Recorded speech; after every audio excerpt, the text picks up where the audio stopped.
Hai, hello, salam sejahtera Malaysia. Selamat datang ke channel Fels Lifestyle. Terima kasih kerana terus setia dan terus bersama di dalam channel ini. Masih lagi panas, masih lagi hangat. Kebelakangan ini berkaitan dengan pemilihan PKR, tidak lain dan tidak bukan Rafizi Ramli dan Nurul Izzah yang akan bertanding. Saya boleh katakan merebut jawatan nomor 2 parti. Tetapi kita dapat lihat nama Rafizi mungkin lebih banyak kali disebut di media sosial. Ada yang kata cara kampanye agresif, ada yang kata Rafizi ini terlalu agresif. Manakala Nurul Izzah pula menggunakan pendekatan yang damai. Nah, saudara-saudara, saya tidak tahu apa penyebabnya ataupun apa sebab yang membolehkan mana-mana calon di dalam pemilihan PKR untuk dibatalkan bertanding. Tapi saya melihat satu berita ini, Rafizi dituduh langgar peraturan berkempen bertarik 21 Mei. Nah, saudara-saudara, kalau Rafizi benar-benar melanggar peraturan berkempen, pertama sekali, adakah beliau tidak layak untuk bertanding? Dan keduanya, adakah beliau mungkin berisiko untuk tidak lagi boleh bertanding mana-mana pemilihan di dalam PKR ataupun lebih teruk, beliau digantung ataupun dipecat? Nah, itu menjadi pertanyaan orang kampung. Aduan dilaporkan sudah dibuat ke atas Rafizi Ramli selepas timbalan Presiden PKR itu didakwa melanggar peraturan dan etika kampanye. Parti berkenaan kena mengeluarkan panduan pengundian calon yang berkempen bersamanya. Malaysia kini difahamkan aduan itu menuduh Rafizi melanggar peraturan parti yang menghalang calon daripada berkempen secara berkumpulan. Secara khusus, peraturan tersebut menyekat sebarang bahan kempen, fizikal atau digital, serta sebarang bentuk kempen lain yang mencerminkan kempen kumpulan. Bagaimanapun, peraturan itu tidak menyatakan hukuman secara khusus atas kesalahan melanggar peraturan berkenaan, namun menyatakan tindakan tata tertib boleh diambil. Nah, itu yang kita mau tahu, tindakan tata tertib itu macam mana. Jadi saudara-saudara, di dalam artikel ini berkata, tidak jelas kepada siapa aduan itu dibuat. Nah, mungkin ada juga yang mulai tertanya-tanya.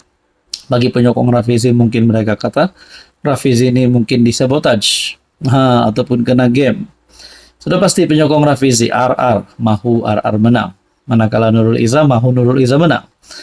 Nah, bagaimanapun sumber parti berkata, jika aduan itu dikemukakan kepada jawatan kuasa pemilihan PKR, Rafizi boleh diberi amaran atau bahkan hilang kelayakan untuk bertanding. Malaysia kini telah menghubungi pengerusi jawatan kuasa pemilihan PKR, Dr. Zaliha Mustafa, untuk mengulas. Dengan pemilihan kali ini, Rafizi bertanding mempertahankan jawatannya dan berdepan dengan cabaran daripada Nurul Izzah Anwar. Hello semua, salam sejahtera Malaysia. Selamat datang ke channel Fels Lifestyle. Terima kasih kerana terus setia dan terus bersama di dalam channel ini. Tuan-tuan dan puan-puan, ramai yang masih bercakap tentang pemilihan PKR. Ada yang kata antara pemilihan yang paling panas, tidak lain dan tidak bukan kedudukan nomor 2 parti. Anwar Ibrahim pun ada membuat kenyataan sebelum ini, kalau boleh nak sokong dua-dua.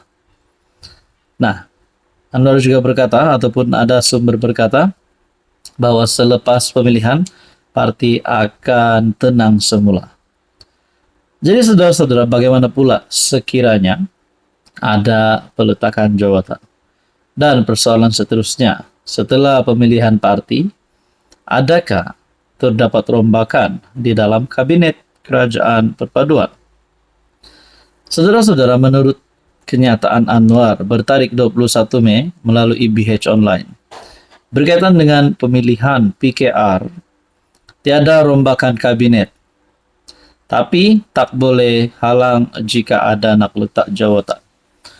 Adakah kenyataan ini ditujukan untuk Rafizi Ramli?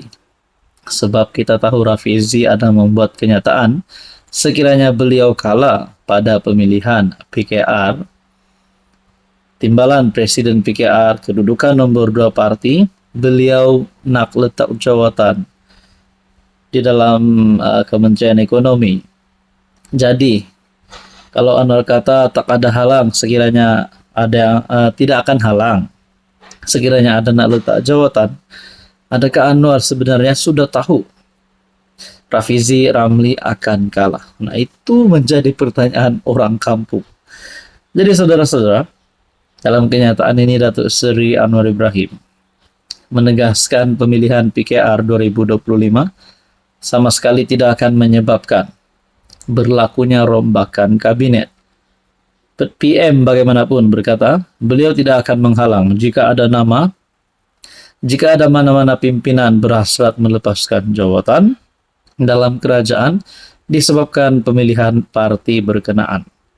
Nah, saudara-saudara, kalau selepas selesainya pemilihan PKR dan terdapat pemimpin-pemimpin besar PKR yang mungkin mempunyai jawatan di dalam mana-mana kementerian, di dalam jemaah menteri, di dalam kabinet yang mahu melepaskan jawatan, adakah dengan ini akan ada rombakan kabinet selepas pemilihan PKR?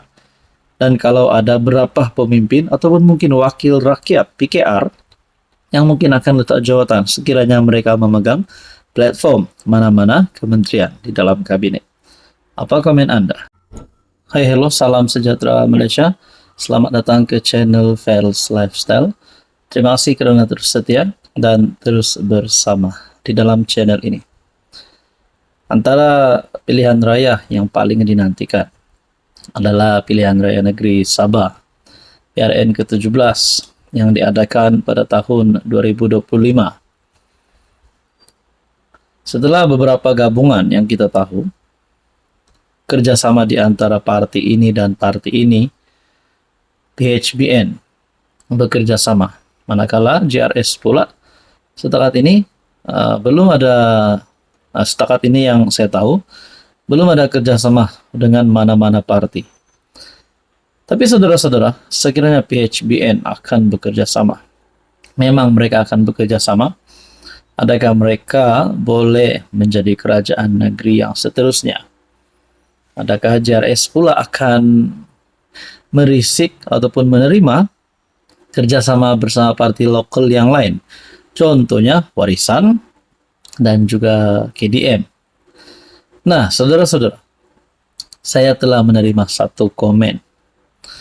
Gabung dalam PH tambah BN tambah PBS, tambah PBS tambah STA tambah KDM. Mantap, boleh stabilkan politik Sabah.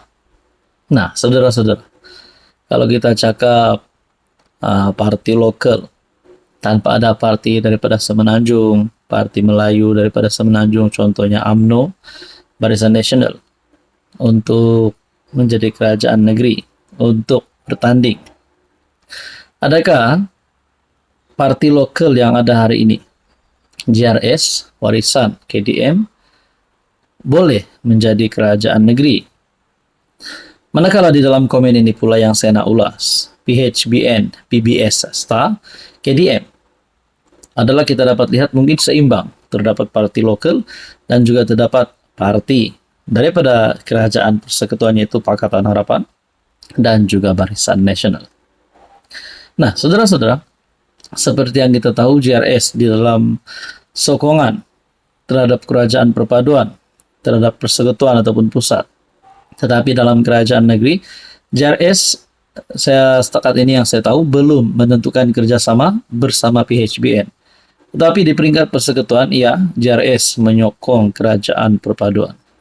Nah, berkaitan dengan komen ini, di mana cadangan, saya rasa ini lebih kepada cadangan. PHBN, PBS, STA, KDM boleh stabilkan politik Sabah.